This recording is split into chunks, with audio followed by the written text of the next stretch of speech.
This is the first of what we expect will be many, many programs like this at the Silicon Valley Capital Club. So on behalf of the club and the board, we'd like to welcome you all. If you're interested in membership in the club, just a little pitch, Rob. Please come and see me or any one of my council members. And with that, I'll turn it over to you. Thank you, Rob. Thank you.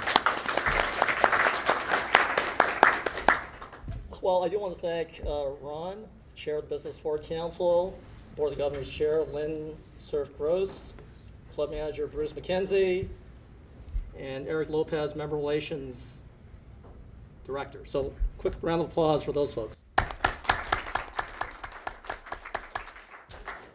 right, so ladies and gentlemen, here's the schedule for tonight. We're going to have a dynamic, spirited, entertaining, controversial discussion with our panel. We'll try hard. I'm just a potted plant to make sure they don't talk too long. So we'll do the discussion till about 35 after. We'll open up to questions from the audience. We are recording this event, and it'll be made available to Capital Club members. When it's time for Q&A, we have a microphone that will go around the room if you have a question. It's not to amplify, it's to record. So keep that in mind. You don't have to keep telling me, hey, it doesn't work. It's to record, not to amplify. So without further ado, I want to welcome our distinguished panel, two of the top venture capitalists in Silicon Valley, Efraim Lindenbaum and Nuno Goncalves Pedro. Let's give it up for them. So tell us about yourself. Sure. So I'm Efraim Lindenbaum, and I'm a recovering entrepreneur. So all of you entrepreneurs out there, I come from your world. And if you've seen me talk before and you've heard that before, that's my only line.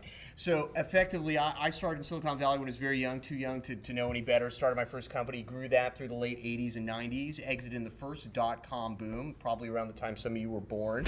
And then, spent a little bit of time with the acquirer in Dallas, which was terrible, never moved to Dallas.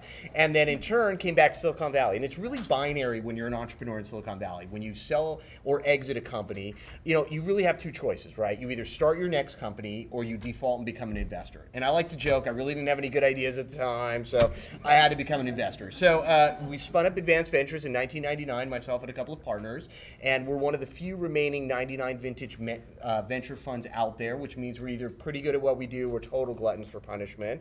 And we've been invested since. We've now invested through 3 funds, getting ready to do our 4th. We invest across a couple of core areas. What we do is interchange kind of core tech, which evolves over time, with different verticals. So in our particular case, when we started, we were consumer-facing internet and communication boxes and closets, and also things like sustainability. And that evolved, as you imagine. Consumer internet became business internet, became SaaS, became cloud, became AI, and now it's quant computing, who knows, right?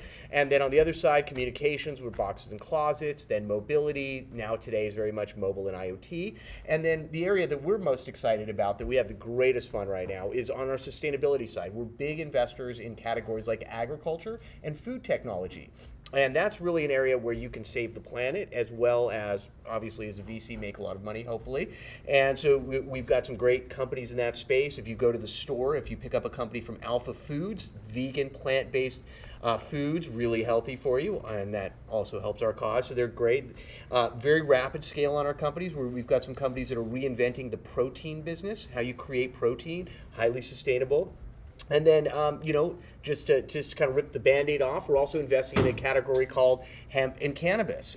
We don't invest in plants per se, because that's illegal, but we invest on the ancillary side of that. So categories of technology there. And we have a really interesting thesis in that category, which is it's a high-value market. It's a high-value crop. And it allows technology to not have to deal with as difficult a margin environment where everybody's making a lot of money. People are willing to deploy capital for technology. So we're using that as an adoption curve killer for other technologies. So something that might not be as effective at gaining traction in other verticals might find a home there and grow very rapidly. So that's something we're doing. We're very lucky. We've had about 14 or 16 exits over the years, invested in too many companies to talk about. Our flame out rate, whatever you want to call it, it's about 73%, which sounds absolutely terrible. If there was any other business and you got 73% of them wrong, you wouldn't be be in business, right? But in our business, that's actually pretty good. We typically invest $500,000 to $2 million per investment. We do anywhere from 3 to 5 a year, and that's basically it. So thank you. All right. Nuno. So my name is Nuno. I'll start with the most value that I'll create all evening. There's actually free seats over here if anyone that's standing wants to sit down. That's about as much value as I'll create. So I'm a venture capitalist 2 times. I'll get back to that in a second. I'm really a masochist. And I've been in tech for 22 years now. Computer engineer by background, became an engineering manager, product manager, because obviously I wasn't a very good engineer. And so I had to move on to management roles. Ended up working as an operator in a variety of growth type roles, so mostly around product, corporate development, business development, strategy, what we now call business operations for some reason that I don't fully understand. So did that for quite a while. Just a little bit of a parenthesis, I've worked in over 35 countries. I've lived in Beijing for 6 years, London for 3 years, so I've been all over the world, which has given me, I think, a lot of perspective on different ecosystems. I've been on boards of directors of companies in Asia, Europe, and here, and I can guarantee to you they're very, very different. Investors behave in very different ways. We can talk about that later if that's at all interesting. In the last 12 years, I've been back and forth to Silicon Valley, and then the last 7.5 years based here. 9 years ago, I decided to do something fundamentally stupid. I decided to do a twosome, which is become a venture capitalist and an entrepreneur, which is really, really stupid.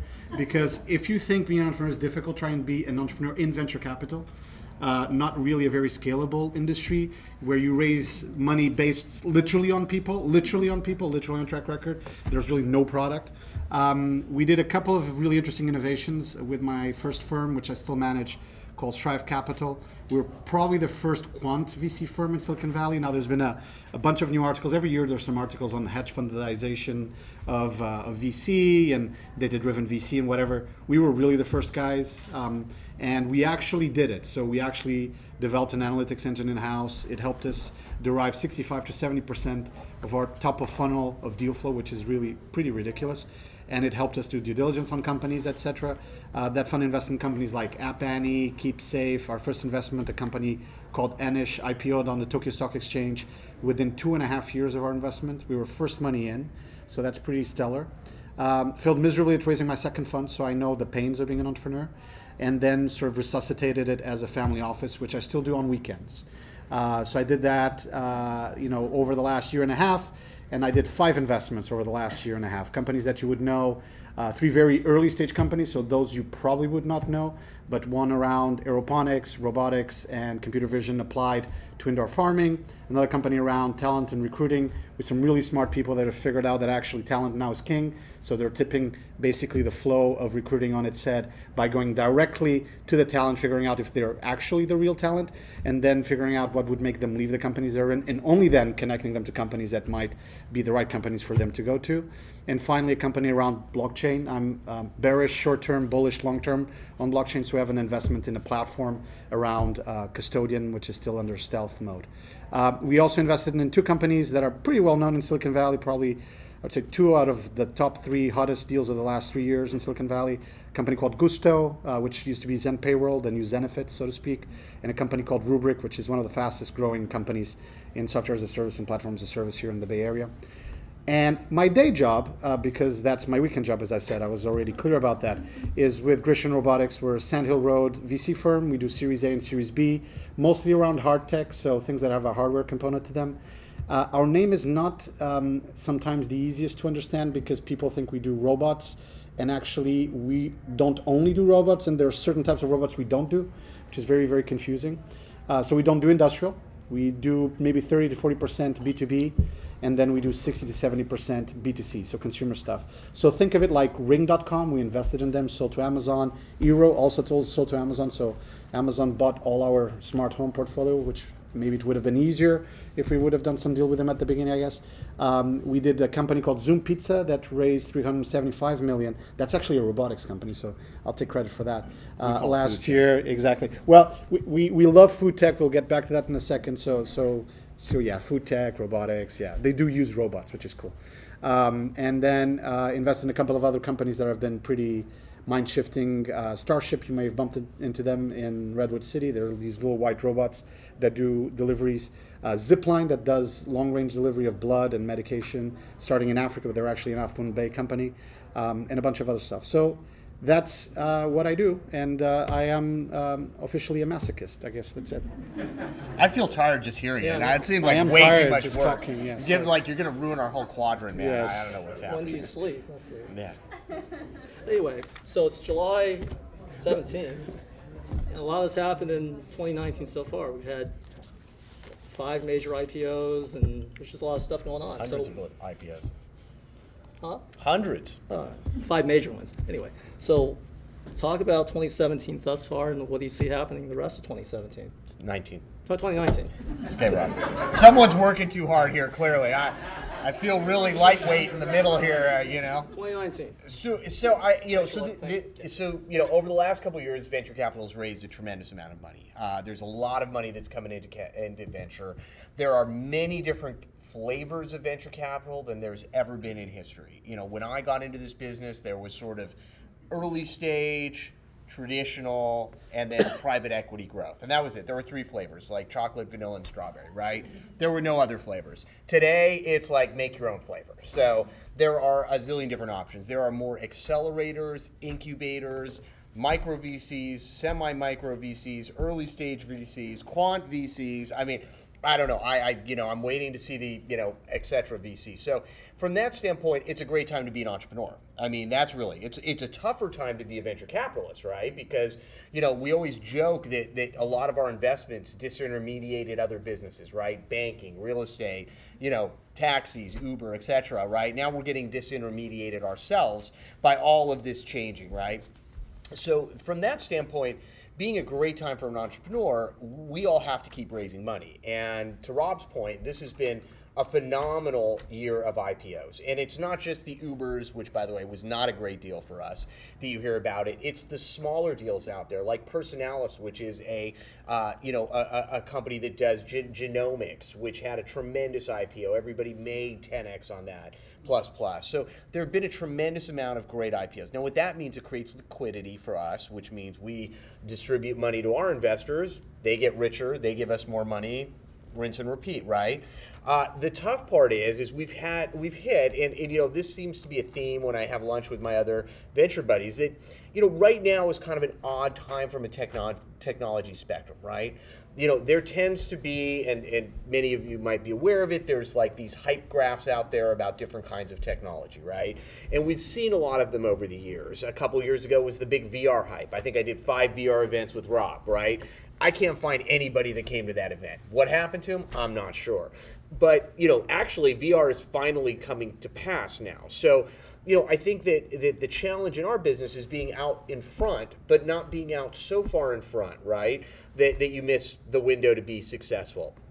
And we've seen a lot of booms. Right now we're having the second coming of the crypto boom, right? Crypto was huge. Everybody was into blockchain and cryptocurrency, et cetera. And then it went off a cliff, right? And then you couldn't find anybody that would say the word cryptocurrency. I mean, I watched VCs scrape that off their website, and in essence, I think the way we view it is a little more holistically, right? As I was just joking with an old VC friend that our firm did a deal with Garage Ventures in 2003. So, we've been doing this for a while. I joke, we invested in an AI deal that had a major exit in 2003. Okay, I got to win there.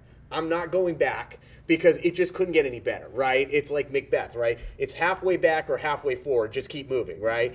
So from that standpoint, it's an odd spot because there's a lot happening in the enterprise. There's a lot of things happening around the areas like AI. Blockchain has kind of made a resurgence. And I think what we've really actually focused on is something completely different, which is, and not to sound like a value investor, we're looking for companies that are actually venture scale investments. And that's really hard because companies, and I'll give you an example, we have a company called Front Range Biosciences. We invested with them in kind of the tail end of 2016. They had 0 revenue. 2017, they had 0 revenue. They were building their company. They finally closed their round at the beginning of 17. In 2018, they had about 1.5 million. This year, they're going to have 7 million. Next year, they're going to have 22 million. Okay, that's a venture scale company, both in terms of speed and revenue growth, etc. And it was really hard what they were doing. They hired a lot of smart people. They worked really, really hard. They almost hit the wall 100 times. But that's venture scale. And you know, I think one of the issues that we're seeing is there is so much venture capital out there that much of the venture scale requirement's been lost. Meaning that if you're not going to see that hyper growth, when you're seeing an entrepreneur come back to you 3 years later and they're at 400,000 in sales, and when you saw them last time, they were 250,000 in sales, it's not a venture deal. And I think what's most important to us is finding, you know, both a technology area where we can add value, you know, and that could be IoT, it could be AI, but really cross-hatched with a vertical we like. Like, for example, financial technology. We love it. We've had a bunch of exits. We kind of know what we're doing. We can be helpful. That makes sense. In the case of food or agriculture, we do CPGs, that's consumer packaged goods. You know, we kind of call it a fetish. We do it every once in a while. We've had some good wins there, but it's very, very profitable when you have a win.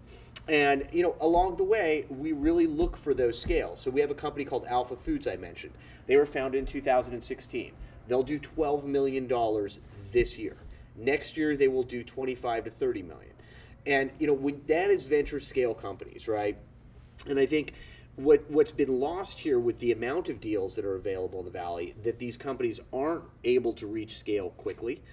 And in turn, what you end up having is a lot of different companies that are creating a lot of noise, particularly in enterprise. When you have 100 startups trying to target the same customer with a slightly different flavored product, it's confusing to all of us, from our end on the VC, but really the customer.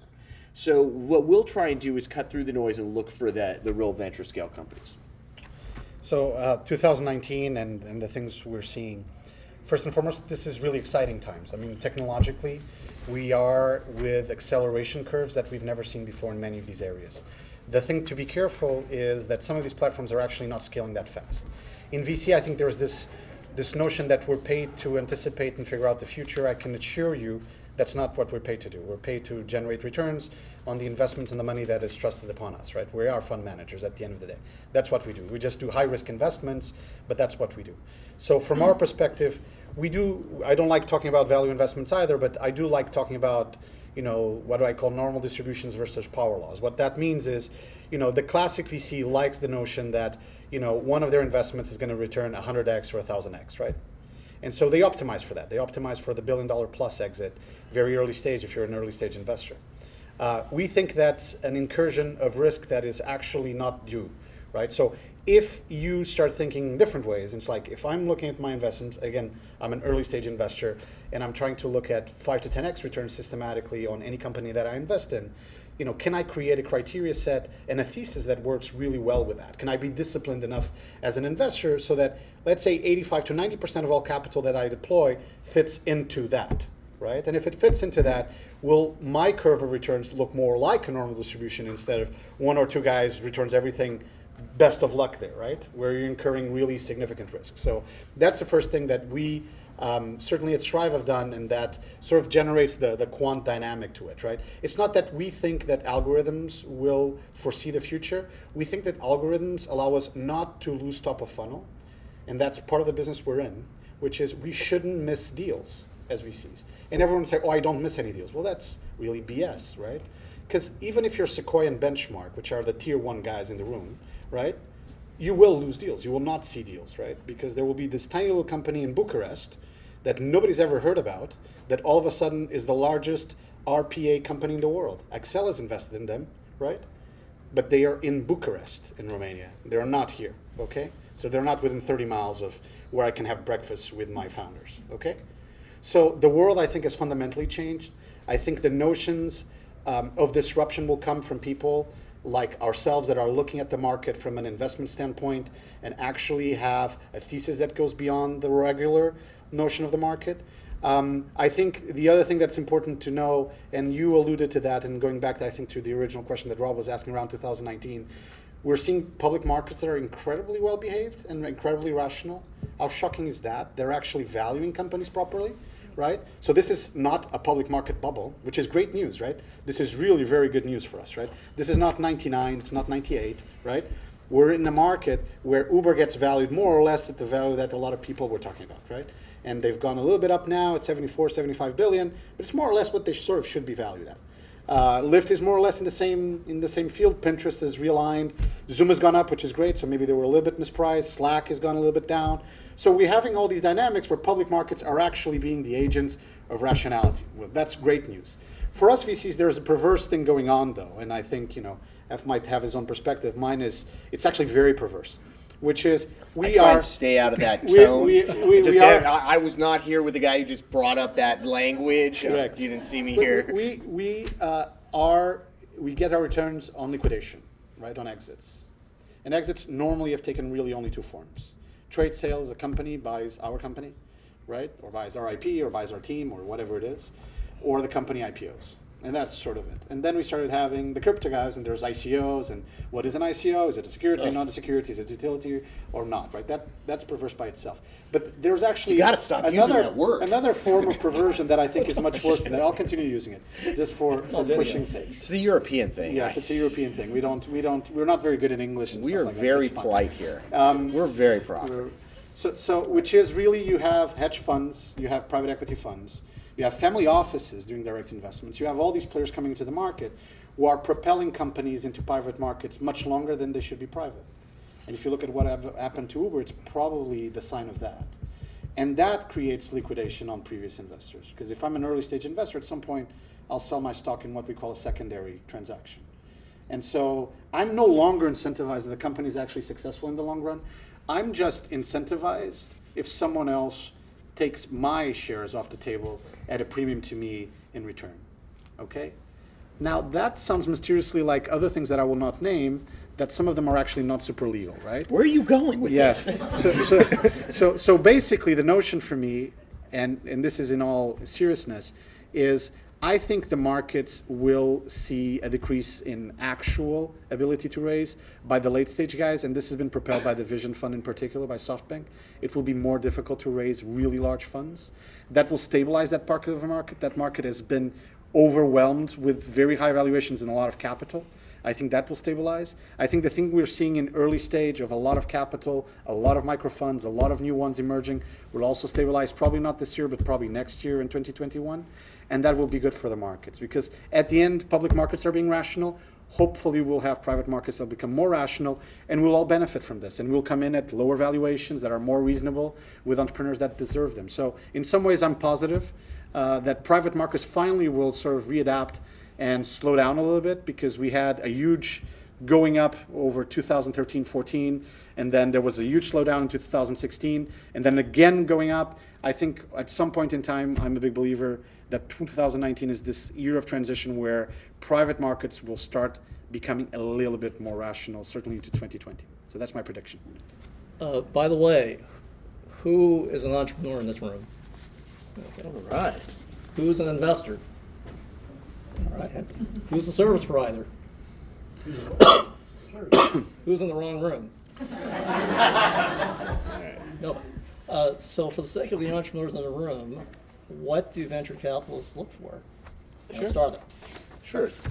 So at a high level, each venture fund has their own. Certainly my colleague here has algorithms and things like that. We're just not that smart. We're sort of the AI behind it. And, and it's really interesting because AI is actually very well matched to it because, the secret sauce in venture capital is called pattern matching, right? What we're trying to do is match patterns that occurred in other businesses, in other technology cycles, right? And trying to make like-kind decisions saying, okay, well, we've seen this evolution in the technology stack before, and we can see how it'll evolve, right? Whether we're right or wrong, it's hard to tell. But in terms of what sort of orients our investment, we have, as my colleague said, what we've done is essentially we're money managers, right? So you have to kind of think about that. We live in the absolute tiniest little asset allocation of most either high net worths or institution, etc. We are the rounding error in their allocation, right? So we can play pretty fast and loose by most standards in that particular category. However, though, when we do take their money, they ask us for our criteria. So we actually have to make one up. And so in particular, ours is we have certain categories. So for example, in order to reasonably consider a deal, and of course we'll throw that out the window if the greatest deal comes along, but in general, there has to be a minimum viable product. We're looking for the basis of a management team, not a single founder, at least two. We like to see a technical and a business co-founder, right? And then customers. And that's a big word, customers. That doesn't just mean people you talk to, people think what you're doing is kind of cool. That means people that will give you money for what you are building. And the faster they give you money, and and we will speak to them, the more of a problem you're solving for them, right? And there are layers of problems, right? So we kind of group companies into two categories: what we call better, faster, cheaper, and brave new world, right? And that's really important because it's how you evaluate a company, right? If you're looking at a company that is, let's say, making a better diagnostic equipment, right? That might be better, faster, cheaper. If you're looking at a company that's going to use an iPhone to replace imaging for medical folks so people in Africa can do something with a simple mobile device, that's kind of brave new world. So you have to really be able to package them and then think of them very differently from that standpoint. But if you start with the baseline, do you have a minimum viable product? Do you have a team? Do you have customers? Okay, that's where the conversation starts, at least for us. Now, for us, what we like to see, although we have said that there are certain minimums of monthly recurring revenue or annual recurring revenue, learn all the acronyms, MMR, AR, these are really important. Now, for us, we don't tend to get caught up in that because we've seen too many companies go $10,000 a month, $20,000 a month, $30,000 a month, $30,000 a month, $30,000 a month, $30,000 for too long, right? So that's not always an indicator for us. What we want to be able to see is a clear line of sight, meaning that they've done business with a customer, they bought one system or X or software or license, and that customer is going to buy 10 more because they've got a pants on fire problem. And that's really what we want. We don't want just, maybe it makes it more efficient. We're really looking for solving big pain points for the customer. And so those are some of our models, right? So you have to have the basics, but then you have to kind of look at it and say, am I brave new world? Am I better, faster, cheaper? And then the metrics you have to apply to it are going to be very different how we think of you. Okay? So that's a high level. Very good. So I'd like to start by saying we use algorithms, but we don't want to replace humans. Otherwise, I'd be out of a job, which is really silly. So we are strong believers that algorithms augment our ability to see specific deals, and they increase dramatically our productivity as a team. Venture capital firms are very small teams, right? I mean, 95% of all VC firms in Silicon Valley have less than 10 people. So if you have deal teams of, like, say, 5 to 6 people, right, assuming partners are actually pulling full weight and actually doing due diligences and stuff, which is Rarely. a huge question mark, right? And basically you have to increase their productivity somehow. And we believe that the systems that we develop, et cetera, and the tools help us be more productive. And if we are 30% more productive than the guys next to us that have similar assets under management that are investing in similar areas than us, we're doing better than them in principle, right? Hopefully we are. So back to the human in the loop piece. We look at the classic things. It's product, market, team. It's basically that, product, market, team. We're early stage investors. We do Series C, Series A. That's what we look at. Within product, we go to the nth level. We try to figure out if there's technology differentiation, if there's something in the architecture that makes eminent sense, that is different from others in the market. We try and figure out their sensitivity for product strategy, if they understand the market from an end user perspective that they're serving or not, et cetera, et cetera. Then there's market, and market is a lot about momentum, right? Back to the VR point that F was making, if VR as an attach rate, like number of VR devices or headsets in the world, is very low, people are not using it, right? Mobile apps was only hugely successful because there were a ton of devices in the world with app stores, right? So you can't second guess platform plays. You have to actually ride waves. If you're too early, you're dead, right? This is actually about timing. So figuring that out, figuring out competition, figuring out other elements of the market is really, really important. Team, we spend a huge amount of time on team. and we like a bunch of hacks. I won't share them all here today because then I would stop having the opportunity to actually use them. But basic things, one thing that people actually don't realize, can this entrepreneur or founding team raise money easily? Do they have the right sales pitch? Can they come in front of a VC firm? Will they be able to raise from other people here on Sand Hill Road? We call right? that the Moses factor. Exactly. We right? call it the Moses factor. So if you don't have they it, have the Moses factor? If you don't have it, you're done. I mean, going back to an example, the numbers that you were quoting were incredible numbers, by the way, in terms of revenues over the years. We invested in a company that year one, and this is not revenues, it's bookings, but they did 5 million in bookings, right?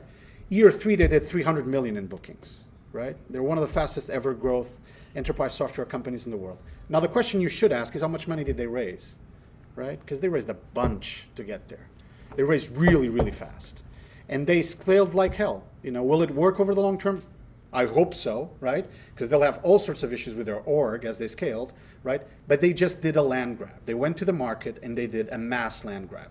And they just took it. So the ability for the entrepreneur, in this case the CEO, to fundraise was it. There was nothing else. He basically obliterated his 3 top competitors on the second year, right? And he was actually late to the market. So that type of thing actually matters a lot to us. We're obsessed about product market fit. And for us, product market fit takes a lot of different signals. We invest very significantly around consumer. Around 70% of what I do probably is around consumer. So for us, product market fit doesn't probably show elements of monetization very early on. It probably shows elements of what I call retention engagement, and the number of users that are active users, what they do with the apps, what they do with the online services, what do they do with the actual product that they're being pushed to do with. And so we spend a huge amount of time on that. Is it getting better through time, right? Are the cohorts, as they call them, the newer cohorts, are they behaving better? Are people sticking around longer, right? Is it not just the numbers of active users that are increasing, but is their engagement actually increasing? And we obsess about that. And the reason why we obsess about that is we found over the years that's the only way to have a shot. It doesn't mean you're going to win, but to have a shot, you have to really nail product market fit in these dimensions, in particular if you're looking at the consumer side. So in effect, those are all the dimensions we look at. I think anyone that comes to the table and says, well, it's just these 3 things, will be lying. It's not true. We'll see all sorts of things, right? We'll see whether the dynamics of interaction between the CTO and CEO are good. One hack I used to do, I'll give you a second hack. This one's for free. That we used to do is we send, someone from our team. It could be actually even a partner. It doesn't necessarily need to be an associate or a principal. We send them to spend time with the team to look at, basically. Sometimes we used to be very outbound driven, so they didn't even have a pitch deck. So we'd help them develop a pitch deck, which for them was great value. Or we'd spend time with them in their data room. They don't want to share too much information, so we go in to their office and spend time with them. The hack there is pretty simple. You see how a team works on a daily basis for 3 days.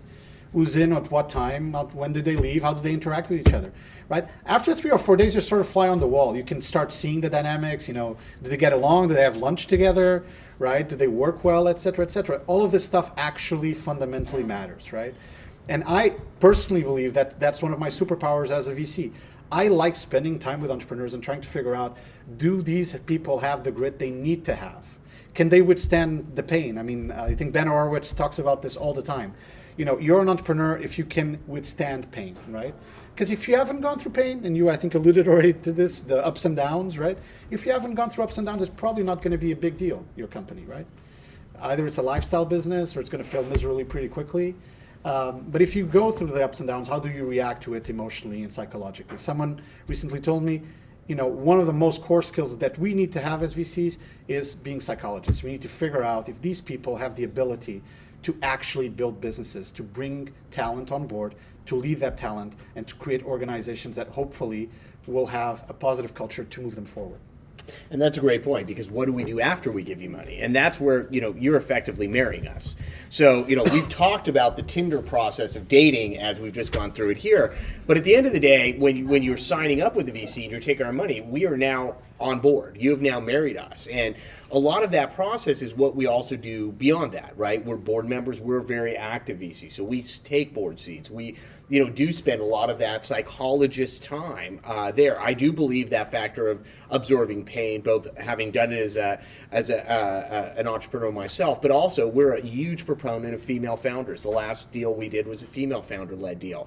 And every single female founder-led deal we've had has been a success. So, I think that comes down to organizational skills, which, maybe whatever. I'm not going to try and drive that back to where it came from, but it seems to be there.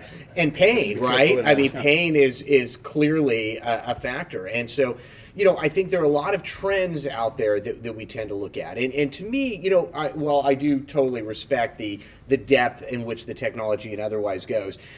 Having been doing this as long as we have, I think we've realized that the best tech doesn't always win, and the best team doesn't always win. And I think one of the things we've realized as, successful, at least we're still here, venture capitalists, has been that it's a club sport, which, similar to whatever sport you want to look at, there's a club sport, which means it takes a club to get it done. And, as it was alluded, there's some big brand name VCs in town, and they can muscle their way through it. If you raise enough money, you don't have to have the best tech. I mean, we all wouldn't be, Windows wouldn't exist if the best tech won, right? Okay, but they had a lot of money, and they had a lot of traction. They got a lot of inside deals done. And those are other elements. And for all the rebel that was created in Apple, one could make the exact same case. They were as big or bigger bully than anybody else out there. And now we have new bullies like Amazon, right? So a lot of that comes down to the fact that as we were talking about, it's looking at the skill set. I mean, we call it the Moses factor. It's a little sexist, but it's a good reference since we don't know if that person really existed or not. I mean, whatever. The short story is if you had like a biblical understanding of it. We'd like to believe it, I guess. Hey, I'm there, man. I'm yeah. like your short Jewish friend. Give me a break. So The Catholic and the Jewish. there you go, man. But if you think about it, the guy got everybody to walk into the Red Sea up to their neck before it parted, right? And that's what you need an entrepreneur to do. So to me, it's always been, can the entrepreneur recruit people and get people to do things that they didn't think they could do? To take risks? Could they go steal a VP from some big company that's worth 100 times theirs because that entrepreneur has so much conviction that they can make that happen? And I agree, fundraising is pretty much the key CEO job for the first couple years of a startup, because that is the oxygen in the room that keeps them alive, right? And as I tell all of our startups, your day job 100% of the time is raising money, and your day job 100% of the time is running your company. And you're the one who has to figure out how to get them all in the same day. That's not us, but you have to do it. So being able to, get good quality people that work with you, being able to trust your team. So all the things that we were talking about in terms of being in there. I don't think maybe we get as deep on some of the nuances, because I think we tend to look at other elements as well. Like, for example, the club sport. What other VCs? I mean, very, very rarely today are we seeing deals that wasn't a direct introduction from someone we knew, who already had money in the door, and is not going to give you their bad deal because they want to be your friend still, right? So there's a lot of high school dynamics that live in all businesses, and definitely in the venture business, which means if your friend at Lightspeed or Sequoia has invested in a deal, they've invited you into the next one, there's a pretty high probability that, just given the sheer amount of capital behind it, they could be successful. And then you apply all the rest of your metrics there. But as an entrepreneur, I think it's important that you're looking to solve big problems. You're looking to find good tech. These are some things that were distilled from the conversation. Big problem that the market really cares about, that generates money quickly. Big themes. I had to. I held back. That's okay. Okay. Let's hear it for the panel. So we'd like to take as many questions from the audience as possible. We have a recording microphone. So who has a question for the panel? Hang on. Use the microphone. Just right pass this around so I can sync it up to the video. Hello. Since I'm asking the first question, I'll keep it on a lighter note. You guys mentioned a great deal about how the selection process is, what you tell your partners and what you do with entrepreneurs and how the opportunities are. There's some formulas, pseudo formulas, and all the great stuff. I would like to know how much of a gut feelings you guys exercise. Say you think that somebody's work in progress. You think that they're not exactly talking about what you wanted to hear, right? But you see the potential. There is that gut feeling. There's that invisible thing that you see in some entrepreneurs. I'd love to know if there was any stories or things like that you ever looked or considered. So I have a bunch, and it's a little bit. F was talking about pattern recognition, right? It started with pattern recognition. It started with the guys I passed on that I shouldn't have passed on, right? And I had a particularly prolific 2012. I passed on Snapchat before they raised their Series Seed for 185K from Lightspeed. And it was actually a difficult Series Seed. It took them a while to raise it. Oh, yeah. And so that would have been Midas list top 5 for me personally, but I passed on them. And so I went back to that. It's like, why did I pass? You know, and that's, remember where I was saying we're not in the business of being right? Because I was right. I was right about all the issues they were having around product and, you know, intellectual honesty on product management from Evan, et cetera. I passed on Stripe, Series B, and I passed on Grabbed before they raised anything, which is now the Uber of Southeast Asia, well, the Uber plus of Southeast Asia. And that was the worst because one of the co-founders was my business analyst at McKinsey, and she asked me to be an advisor 3 times. It was really, really silly. I mean, but I'm sure you should be doing this because I mean, it really sounds like it was a traumatic year. But what that taught me is, you know, I do believe in thesis driven. I do believe in normal distributions. I talked about that earlier. And I do believe that 80, 85, maybe even 90% of the money you deploy as a fund, right, should go towards that and towards the thesis that you build. And again, you know, F might have a different view. This is my view and how I structure the way we do things. But then there's the question around what happens to the other 10 to 20%, right? And I do think that 10 to 20% needs to go to very high risk bets. In my country, in my home country, VC is not called VC, it's called risk capital, right? And that's the definition of venture capital. Like, I mean, there's actually venture capital in Portugal? Yes, there is. Oh my God, and we're hot in Europe now. We're I very, can very imagine. Hot. We're very hard. So anyway, long story short, I think now I am willing to make those bets. And it's a small portion of what I allocate, but I'll make the bet. And normally, it's actually almost always very driven by the founder, CEO. Very, very driven. Potentially the product is something unique. I just actually almost did a deal recently. I was just, you know, slow by a day to get into the deal on something where I saw these guys could be maybe the next Snapchat plus, the next Instagram, if we want to even look at better analogy. And it was about the founders. There was something about them that I was like, I've seen this before. Again, pattern recognition. And that was, I would say, 90% gut, right? There was things about their product that I really liked, and I could have gone back and backtracked it with research. And sure, you know, they're going after Gen Zers, and I could say Gen Zers are really going for that, and I understand Gen Zers and whatever. But in reality, it would have been a 90% gut check. But I wouldn't do it for 90% of the bulk of what I deploy. I would do it for my 10%. For me, there is. I think there is. Right, but I drill it down to one thing. If you're a single entrepreneur that, you know, thinks you've really got something and we're just going to take a risk, no, don't believe that. Because that's just not. Where the gut plays out is we've checked a bunch of these other boxes. Mm-hmm. Now it's a gut. And it might be amongst 3 or 4 teams. And, you know, also just by way of helping understand, the decision-making process in a venture fund is a unanimous decision, meaning all the partners have to agree. So you've also got to remember, not only do you have to convince me I want to give you money. Depends on the firm. Some firms are not unanimous. Well, that's true. Yeah. That's true. I mean, but in general, that's the general theme, right? If the partners get along, which is a whole other thing. But in general, that means that, like, once I think that I want to invest in you, then I've got to go convince 2 other people. So, you know, part of it is also arming, you know, your patron, so to speak, to be able to go out and do that. But you know, the concept of someone who's just got this, you know, single person with this great idea and we're going to kill the world, very low. I mean, the probability is very low. Yeah. Now, if you came in with 3 other people, you've all done it 5 times before, you had a public exit, sure. If you walked in, you're like, I think I'm going to, you know, have a, you know, on-demand painting company. We're like, great. You got 3 exits, we're good. How much you need? You know, that's it. Next question. So, like I said, you know, I am an entrepreneur. I have started several companies, but I still own them. and I happened to start a media company. And as you know, the media company is, everything is a high tech and this and that. But what I realized a few years back, that I don't care how high tech you are, one thing is, McDonald's does not advertise to poor people like you and me. McDonald's advertise Happy Meal. Okay? Why is that?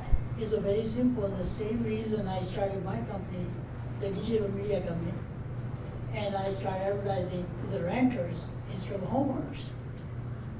Because most homeowners, by the time they become homeowners, they already know who they're gonna do business with. They're not gonna change. So I figured that out, and it took me almost 6 years and a lot of my money. And now we are doubling and tripling our sales from last year to this year. But it took us over 6 years to get there because people wouldn't trust our name. Now they trust not the name, the results. The business owners, they are working with us and for 5 years, 4 years, and they are doubling and tripling their sales. So my question is, I'm looking for someone that can help me scale my business, because my business in the form that where it is right now, it can be scaled nationwide in less than 2 years. And how do I find those people or the VC that can help me get there? Because I'm good at what I do, doesn't mean I'm good at scaling. Well, so I think it's important for you to understand that we're not in the business of helping you operate. We can recommend people to hire. We might refer you to a recruiter that could be helpful. But frankly, we're looking for you to come to us when you found that person. Because as we talked about, having a team involves someone like yourself who's created the concept and put in the blood and the pain and all the other elements like that goes into it, and that you found that next person that can help you do that. Now, that being said, we will help companies at various points, but that's not our job. Our job, you've got to remember, we have jobs, right? Our job is we get money from investors. We have to make decisions on where to deploy it. And then we have to sort of sit on that egg tangentially, not actively, in order to get you and help guide at a much, much higher level strategic line toward, your goal, right? So that's not really the right question for us. The question that I would have to you is, there are a lot of great websites. I think Founder Dating is still out there, and that's not to go get a date. That's actually to go meet a co-founder. LinkedIn is a treasure trove of co-founders. And when you come to us, we're going to say, where'd you steal this person from? If you stole the VP of sales from XYZ big company, and she is this incredible performer, and somehow she left that big company to join you, that is a tremendous impact to us. We're going to say, maybe he's got something, because he convinced her to leave that huge job to go to him. So I think that's something you kind of need to do before you come to us. Yeah, I think adding to that, finding someone or the right elements and people that would be the people to help you expand is one option. I mean, you mentioned McDonald's, a very good example of that, because they have franchisees. So the notion of franchisee, it sounds strange in media and technology, but we've seen players do that. Some, like Rocket Internet, the European guys, used to do that play over and over again, where they'd get young kids. They actually stole most of them from McKinsey at a certain point in time, and from BCG. They would give them almost nothing in the company and let them run like the special operation for that country. And some of it worked really, really well. So that's another angle. It's almost like a franchisee angle, with bringing someone from the outside who's full of blood and going in and whatever. I would say there are probably some small cap, mid cap private equity firms that are more specialized on operational areas that might be more linked to your specific area, but that gets super mega specific. It's probably around media and how do I scale, and there might be some guys that have the right bench and right talent and operating partners to help you with that, but it's a bit uncommon. Even in private equity, most investors are very financially driven. There are very few guys who are solely focused on the operational side. So for me, those would be like the 3 or 4 options in the menu that you would have to scale. I don't think VC is the right angle for it. Next.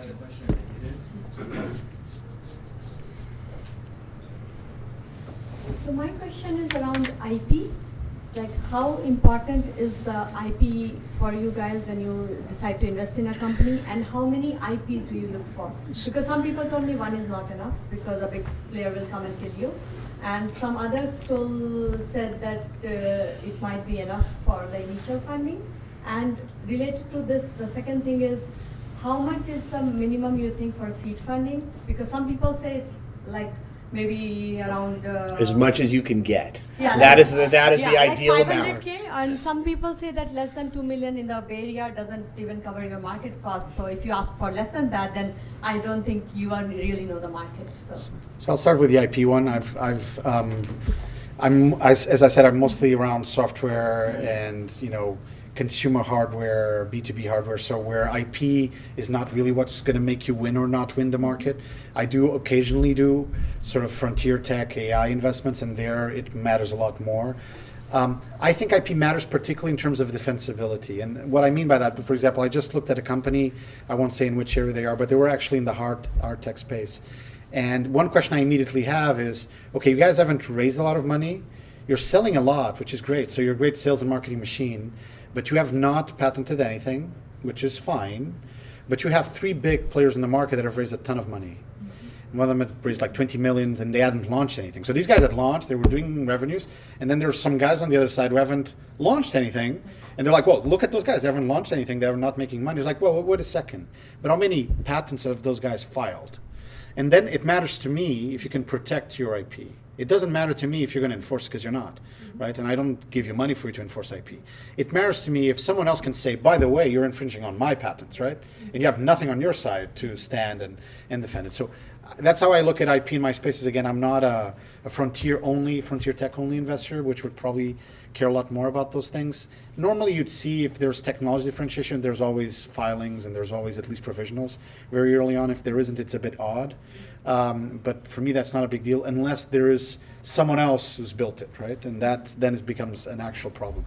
The second thing about, you know, seed and pre-seed and friends and family, like classically, there's friends and family, I think in the new classic way, right? Because it used to be, as you said, early stage, traditional, mid to late stage growth, right? That was it, or private equity. And now we have all these sub areas going on. I think we have now friends and family, right? Which are people that know you. It's your first core people. How much money can you raise from them? And I don't know if you can raise a lot or not, but that's the beginning, right? Then there's sort of what I would call the pre-seed, and pre-seed can go for a while, but could be angels, super angel firms, et cetera, right? So the first one probably gets you, I don't know, 100 to 250K. The second one is, I don't know, 250K to 750K, maybe $1 million max, right? A proper seed these days is actually, it used to be $1 million to 2 million, but the new seed is actually not that. On average, 2010, most companies prior to Series A in the Bay Area had raised 1.8 million. So just prior to Series A, in 2018, that number is 5.4 million. Okay, so actually, Series C now is almost like the new Series A, 3 to 5, right? Okay, so for me, again, going back to F's point, and I absolutely agree with him on this. It will be one of the first ones in the evening. Is how much you can raise, right? Now, if you can't raise if you've worked in corporate roles, if you've worked with people around you, etc., and you can't raise any money from people that we would potentially see as high net worth individuals, that's a relatively negative signal, right? If people that know you that have money are not willing to give you a 10K check or 25K check, that's negative. So when people come and talk to a VC, who normally will only come in at, let's say, Series Seed, right? If you're an early stage or micro venture firm, to ask for money and you're raising $1 million and you have no money from anyone, that's normally a pretty negative signal, right? Is if you haven't been able to raise from other sources in the market, it's a bit odd. We also like you to actually have a plan, right? Which really means, you know, where are you going to use the money? So, you know, whenever someone comes into us and says, we want $10 million because we think that's the right number to ask for, they're not going to get any money from us. Because, you know, I'm not asking you to come in with needing $6,300,700,022 either. But what I want you to be able to do is understand what it's going to get you. Because it's not going to get you all the way to the finish line, but we need to understand it's going to get you to the next milestone or multiple milestone or the next, you know, urgency event to get funded or the next point. So I think those are very, very important aspects. And you know, the other thing we've got to talk about is it doesn't take that much money to do things any longer. You can go, I mean, there are a zillion accelerators. I mean, there are teams that are going around going, the chairs and the snacks are better here, so we're going there versus here. They'll give me 12 grand and a better chair. I mean, so I think you can go through and find that. But, the first step is, what do you really need, and how far does it have to get you? And I do agree that getting money, you don't have to shake down your family though. And, and I don't believe that's the case, because we call it the 3 Fs, right? Friends, families, and fools. Actually, I don't like companies that have taken a lot of money. I would rather see, frankly, an entrepreneur that's maxed their credit card out to the point that if they don't succeed, they're going to die. Because that really is much more motivating to me than living in their parents' basement and like getting a check every once in a while. That is not as impressive from my standpoint. So that would be it. Then the other thing is IP, and that's a loaded question because, I think Nuno said it right. In some cases, it just really doesn't matter, right? If you're doing a new biotech drug, it's everything, right? If you're making a slightly different flavor of business intelligence software, it's not whether you have IP, it's whether you're stepping on someone else's IP that makes the difference, right? So you've got to think about your business. We don't know your business. It might be 100% IP driven. It might not. So don't let anybody give you a stock answer for that. But my question regarding friends and family was like the reason, at least so far, I haven't gone for that is because there are too many people in the mix, right? Because everyone has kind of a stake in what decisions you are taking because they have invested. Yeah, I mean, we call it the 3 Fs. I mean, if you can navigate, that's great. If all your friends, if all your family members are super rich and don't care and want to give you money, that's great too. Most people don't have that. I want to see, we had a deal where all 3 founders were living in this little apartment in Mountain View on top of an ambulance service, right? They couldn't afford an office yet. And anytime an ambulance would leave, they were on a conference call with the client. It's like, whoa! And, and it's like at some point we looked at it and said, we're just going to give these guys money because they deserve it just to get out of that place. Because they were working so hard. They used to make their own beer because they couldn't literally afford to buy it. I mean, and I'm not kidding. I mean, and that's that pain that we were talking about, that you see people, and hopefully it's not for a stupid purpose, but they had a great company which we invested. We took a Sequoia invested, and then we sold it to a public company all within the span of about 16 months, right? Clearly these guys had something, and that team's gone off. Members of that team we've invested in 5 times now, different members of that original team. So a lot of it is what did they have, the grit, whatever you want to call it, that was a big part of that. And how about bank offers? Next question. Sorry. Can you comment on the role, the status of social venture capital in 2019 in Silicon Valley? What does that mean, social venture capital? Impact or Yes, impact. Social impact investing? Well, I we co-invest with a ton of social investors. So if you want, do you invest with many of those? I mean, I'm happy. I don't co-invest with a lot of impact investors, but I would say certainly some of my investments that I've made, even at a personal level as an angel, that have been the best investments, just if I look at return on paper, have been dramatic impact investments, either around healthcare or energy or something that is related to fundamentally impactful. I would never make a call just on impact. That's not my mandate as a fund manager. It's not what I established with my investors. But I think that's going to become more and more du jour, so to speak. So it is not going to be about just the fact that you generate a lot of cash, that you get great returns, etc. It's going to be much more around what's the purpose that drives that type of capitalism. The cool thing that I'm seeing is that actually is now starting to happen even in public markets. You see guys like, I saw the CEO of State Street Advisors, who I'd never heard about, by the way, which makes me someone who really doesn't understand the public market financial services market that well, that they have 2.8 trillion under management, just to be clear, right? So they're the 3rd largest asset manager in the world. And he was saying that they're now talking about, impact indexes. They're now talking about purpose-driven capitalism. They're now talking about things like climate change, workforce mobility. They're now pushing indexes to the companies that they invest in.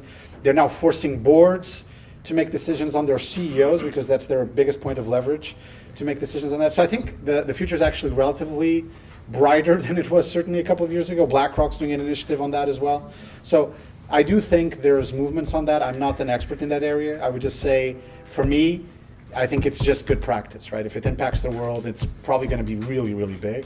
But maybe you have a much better perspective on Well, this. so we're co-investors. I mean, the Steve Jobs family office called Emerson Collective led one of our deals to one round ago in our plant-based protein company. There are a lot of flavors of that. This has gotten a lot more complex. So there are social themed investment funds that actually have a financial mandate. There are funds that are perpetual, meaning the family's created a foundation around that, and all they have to do is check a box in order to get the return.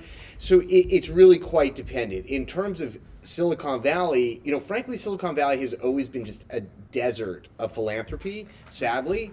I spend a huge amount of my time on nonprofit boards, and I will tell you that it is, it's just terrible. And I have a thesis, which I won't go into at great length, but it happens to be that most of the entrepreneurs that founded this place were kind of, no offense, math geeks. Okay, math geeks were not highly social. They were like, in the chess room, playing chess club, and didn't see a lot of that. They often, one could make the case, they often suffered from other little challenges that went along with hyperintelligence, which didn't make them highly social. The highly social people went off to New York to be in media or Washington to do business, to do government.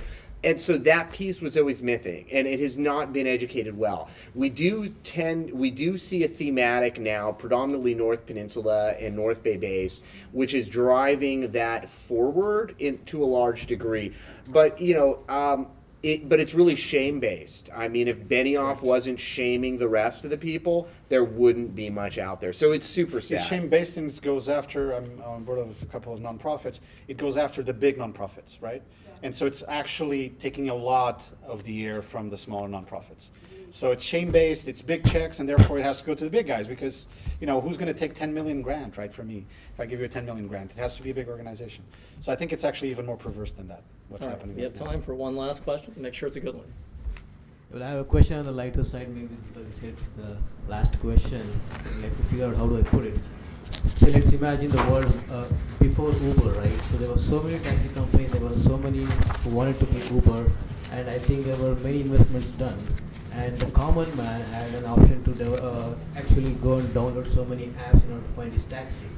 And then Uber came consolidated, so all common men go approach one app and then get the taxi done. So why the venture capital is like, I have to come to this event, I have to talk to you, I have to go to some other event, talk to. So why does the venture capital world didn't get into these Uber models? Why, as an entrepreneur, everyone should go and approach so many VCs? Why the VCs don't consolidate into one like Uber, and we entrepreneurs would have. I want a job. So if we did it like that, we wouldn't.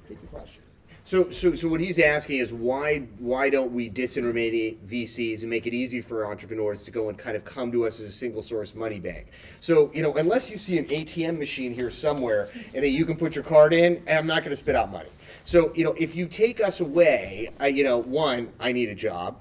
Two, there's a lot of human plus machine intelligence that goes into our job, and to the point of one of the other entrepreneurs here, there's a lot of gut feel that goes with it too. I mean, we don't operate in the public markets or the scientific world to a large degree. We can do that as part of our investment, but at the end of the day, we're making decisions that frankly even computers are just barely scratching. Was that a great team? Do they have a chance? When you talk to the customer, what did the customer sound like? Were they so excited to just tell you how great it is because they want that company to survive? So there's so much nuance that really humans can only capture in that's a big part of it. And then you also have to understand that, look, for every LinkedIn in the world, we funded. I remember when LinkedIn, that's how long I've been doing this, was getting funded. Does anybody remember Plaxo? Yeah. Does anybody remember Plaxo? Okay, those were the two that won. We funded 500 other companies that look just like those two companies. Same thing with Uber. There were 50 or 100 Ubers plus out there. The number one thing was Uber got a lot of money really fast. They got a lot of big friends, and they were super, super nasty bullies. End of story. So I think to your question, giving actually a non-humorous answer to your humorous question. It's actually two things. One, there has been, to a certain extent, a little bit of Uberification of investment with crowdfunding, with AngelList. It's much easier to raise money early on than it has ever been. In Silicon Valley, in Lisbon, in China, wherever you are. I mean, maybe too easy. I would say, actually. And again, back to the point that F is making, we are professionals. At the end of the day, we are paid to do what we do. We have certain responsibilities to our investors, but there's a lot of people out there just writing 25K checks as angels that, do it because they think it's cool, right? And so there's not a lot of professionalism around that. So I think there a little bit of that at the early stages already happened. Two, actually this industry, and going back to something that he had said before, actually hasn't been that disrupted at all, right? The only disruption that's happened is you have more micro stages along the way. But the guys who control the market are still more or less the same guys, right? Maybe you have a new couple of firms that have emerged over the last 10 years, but they're following the same playbook Yeah, but that they have done before. But you called it. If everybody could throw in $25,000, and now you've got a mass of noise of companies that should never have naturally But selected. this serves the VCs.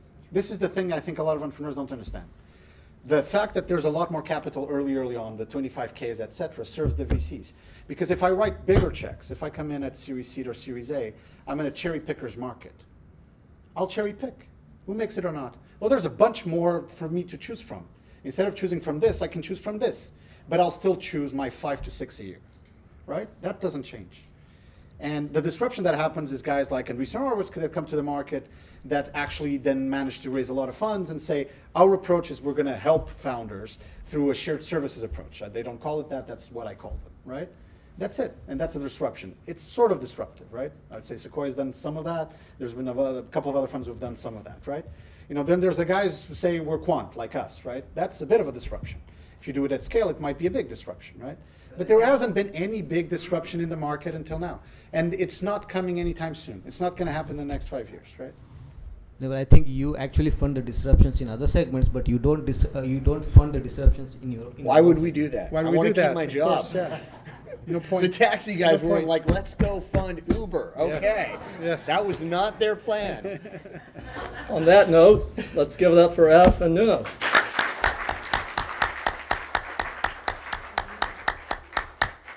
So thanks for coming. We'll see you next time.